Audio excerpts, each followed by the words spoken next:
Welcome back to the deep dive. Today, we are going to try to dismantle one of the most pervasive, sticky myths in the entire business Oh, world. it's a big one. It really is. It's a myth that I think most of us have internalized, whether we work in sales or not. Absolutely. And it's one that pop culture has really, hammered home for decades. It's this idea that growth requires noise. We're conditioned to believe that success, especially in sales, is about aggression, Always be closing. Exactly. We picture the boiler room, the cold call, the loud pitch, the hustle. The whole idea is if you aren't visible, if you aren't loud, and if you aren't pushing, you just aren't winning. Right. The squeaky wheel gets the grease. We just automatically associate dominance with volume. But the source material we are unpacking today proposes a premise that is, well, it's basically the anti-hustle. It really is. It suggests that in these highly complex, chaotic markets, the secret to domination isn't aggression at all. It's silence. And not pressure, but simple, relentless visibility. It's a fascinating pivot. So what we're looking at is a script from a training series titled Sales with Values. Specifically, we're analyzing episode 7. The original Hindi title is Bazaar ke har ko tak pahunchna, Which translates to something like reaching every corner of the market. That's right. And just to orient everyone, this isn't some generic MBA textbook written by a guy in a high-rise in Chicago. This is a very specific, on-the-ground training guide. And it's designed for the Indian FMCG sector. That's fast-moving consumer goods. So we are talking about the distribution of snacks, chips, biscuits, namkeen. Yeah, into the massive, sprawling network of Indian neighborhood retail.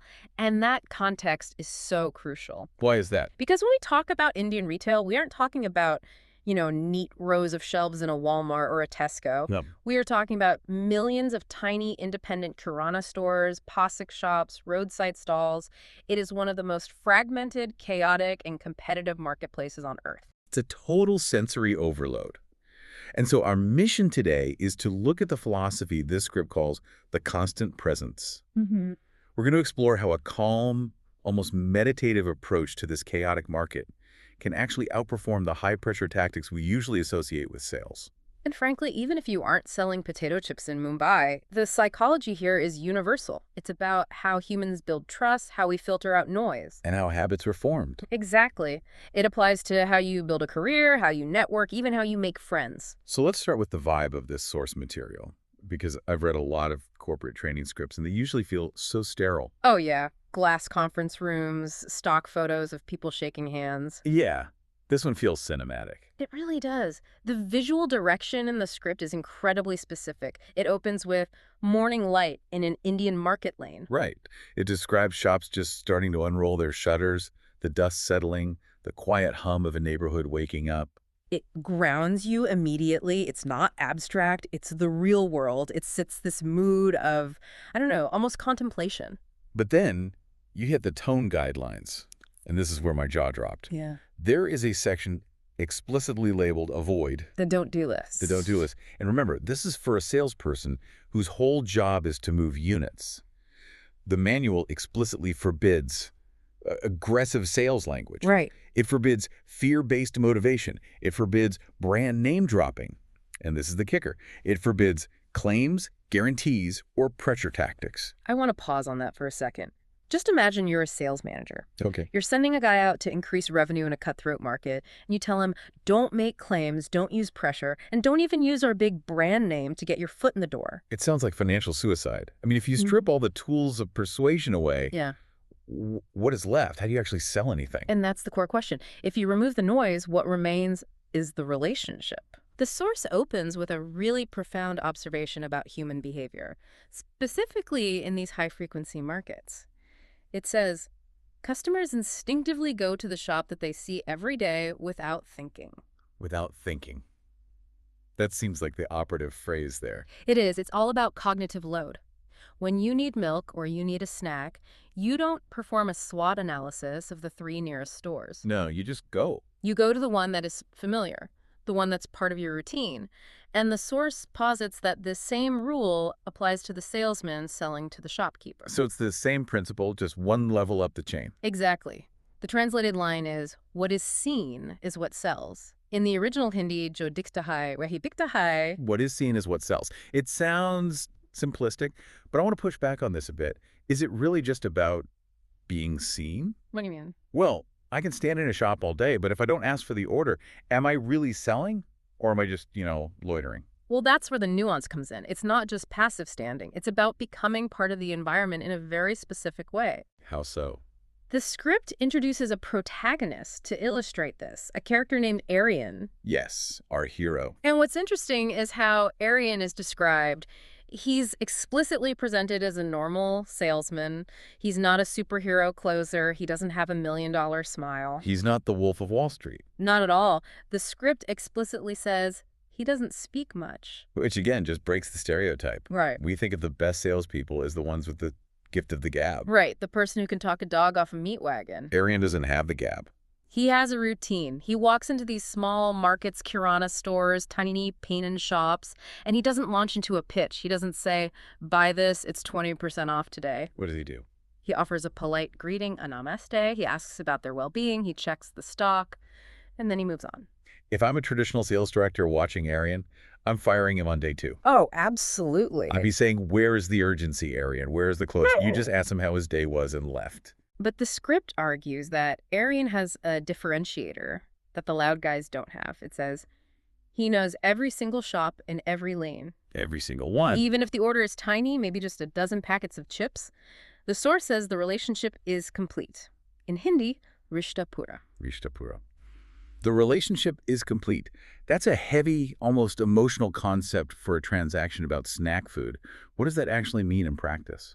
It implies dignity. Ah. Think about the psychology of the shopkeeper. These guys are bombarded by salesmen all day. Everyone wants shelf space. Everyone is pushing. Everyone is demanding. They're just dollar signs to most distributors. Exactly. And here comes Aryan. He's quiet, he's consistent, he's respectful, he treats the guy with the tiny shop exactly the same as the guy with the big supermarket. Okay, I see. The source includes an insight section that describes a time-lapse effect. This is the key to why this works. A time-lapse effect. Yeah, imagine a time-lapse video of that shop counter. Aryan visits, greeting, leaves. Yeah. Next day, Aryan visits, greeting, leaves, over weeks and months. It's the mere exposure effect. Precisely. In psychology, the mere exposure effect states that people tend to develop a preference for things merely because they are familiar with them. So at first, the shopkeeper just recognizes him. Oh, that's the chips guy. Right. But because he is consistent and never annoying, that recognition slowly evolves into trust.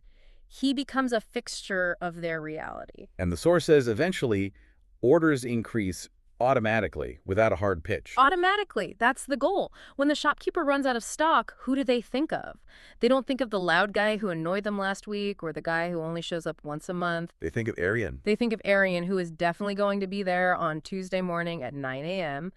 The order happens because the friction is just gone. Wow. The script has this great line. Market grip isn't formed by force, but by constantly showing up. That's a powerful distinction, market grip. Usually we think of gripping the market as like a chokehold. We capture market share. We crush the competition. This redefines grip as integration. Yes. You are woven into the fabric of the market so tightly that you can't be removed.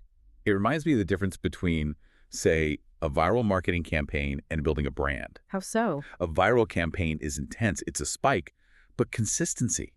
Consistency is Aryan showing up at the pan shop every single week for 2 years. And in the world of FMCG distribution, consistency is infinitely more valuable than intensity. You can't build a supply chain on spikes. You build it on the reliable flow of goods.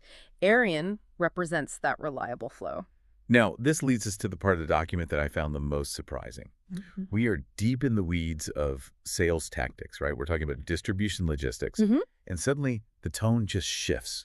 We get a reference that feels like it belongs in a philosophy class or a spiritual text. The Gurudev reference. Right. The characters in the script discuss a citation attributed to Akan Jodi. And the quote is, "True influence is created not by noise, but by constant harmony." Or continual goodwill. Constant harmony. It's a beautiful phrase. It is. I mean, can you imagine putting that on a PowerPoint slide in a typical quarterly review in New York or London? Team, our Q3 strategy is constant harmony. You'd be laughed out of the room. Where are the metrics, Johnson? Exactly. But let's play devil's advocate. Why is this in a sales manual? Is it just fluff? Or is there hard business logic to it? Well, The visual direction suggests they take it very seriously. It calls for a soft parchment background with slow scrolling text. They want the viewer to pause and absorb this. Oh, it's not a throwaway line. I don't think so. Yeah. They are reframing the job. This is crucial for retention and morale. Sales can be a grinding, dehumanizing job. You face rejection all day. Sure. By introducing this concept of harmony, they are telling the salesman, your job is not to battle the shopkeeper for shelf space. Your job is not a war of words. Your job is to create a state of harmony where commerce happens naturally. It changes the adversary. The adversary isn't the client. The adversary is friction. That's good. Sales isn't a battle, it's a practice. It's a practice of being present. And look at the atmosphere the script calls for throughout. It mentions a slow, steady camera and soft, low-volume background music. It emphasizes calm over chaos. Which is a strategic competitive advantage. We touched on the chaos of the Indian market earlier. It is sensory overload. Honking horns, heat, dust, shouting, haggling. Everything. If the environment is chaotic, then being the source of calm makes you stand out. That's a great point. If everyone else is adding to the noise, the quiet person becomes a refuge. Right. If every other distributor is stressing the shopkeeper out with demands about quotas or new product launches, and Aryan walks in with a smile and a simple check-in, Aryan becomes the relief. He becomes the bright spot in the day. that is constant harmony. And that harmony translates directly to dollars or rupees in this case. It's beautiful, really. It Yeah. frames the salesperson as a bringer of order rather than a creator of stress. But I have to bring us back to earth for a second. Because harmony doesn't necessarily get your product into every shop. You can be harmonious and still be lazy. You can be harmonious and miss opportunities. That is the danger. And the source anticipates that. It doesn't let the salesman off the hook. No, it doesn't. After the philosophy, it shifts gears into something called question-based thinking. This felt like the audit. It is the accountability section for sure. The narrator poses some really specific, uncomfortable questions. And they kind of sting if you aren't doing your job. Which one stood out to you? The first one is, do you have an identity in every lane? Not, did you sell to everyone? But do you have an identity? Do they know who you are? Exactly. It goes back to visibility. If they don't know you, you don't exist. Right. Then it asks, is there a shop where you do not reach? And finally, the heavy hitter, if you don't go, will someone else? Oof. That is the fear of the vacuum. This is a fundamental economic principle. Explain that a bit more in this context. In nature and in economics, vacuums get filled. If there is a shop, a shelf, and a customer with money, that is a demand vacuum. If you, Aryan, are not physically standing in front of it filling that demand with your product, A competitor will be. a competitor will be. So Aryan's strategy of visiting every shop, even the tiny ones where he only sells 10 bags of chips, isn't just about being thorough. It's a defensive strategy. It's blocking. It's building a wall of presence.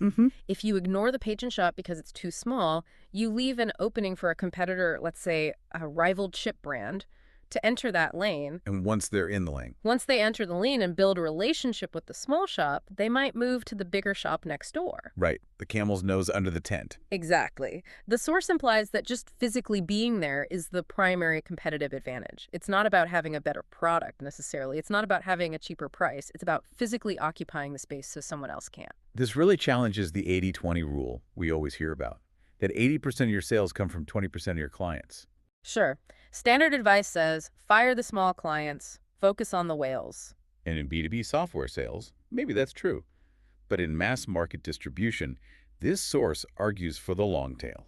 The thousands of small shops, when aggregated, represent a massive volume. And more importantly, they represent brand ubiquity. If you are only in the big supermarkets, you aren't a household name. You're a luxury item. But if you are in every pan shop, you're part of the culture. You're part of the culture. So sales with values isn't just about moral values, it's about value capture. By respecting the small guy, you capture the whole market. It's fascinating how this script weaves together these very practical, tactical necessities like blocking competitors and aggregate volume with this high-level philosophy of harmony and relationships. It creates a sense of dignity for the work, and I think that's what makes this Sales with the Values series so intricate. That's telling the salesman. It's telling him, you aren't just a delivery guy. You are a community builder. You are a creator of harmony, and you are the guardian of our market presence. It really empowers the individual. It suggests that the agency lies squarely with the person on the ground. You don't need a huge marketing budget to do this. You just need feet and discipline. The source material ends with a really powerful directive on that note. Yeah. It says, it is not necessary to go everywhere to increase sales, but it is necessary to reach the places that exist. That's a nuanced distinction. That sounds like a riddle. It kind of does. But it means you don't need to expand into new territories constantly. You don't need to conquer the next city. You just need to fully saturate the territory you already have. Right. Are you actually reaching every corner of your market? Yep. Or are you just hitting the easy spots? And the final line of the script, where you reach, that is where your sales begin. It's so geographical. It's physical. If you are there, it begins. If you aren't, it doesn't. Simple as that. So as we wrap up this deep dive, I want to recap the journey we've just taken. We started in the dusty morning light of an Indian market. Mm-hmm. We realized that the Wolf of Wall Street style of aggression is actually a liability in this world. And we met Aryan, the quiet salesman who wins not by shouting, but by the relentless consistency of just showing up. We learned about the psychology of the time lapse, how familiarity breeds trust. And we unpacked that incredible idea that true influence comes from harmony, from reducing friction rather than creating pressure. And finally, we faced the hard reality of the vacuum. If you don't fill the space, your competitor will.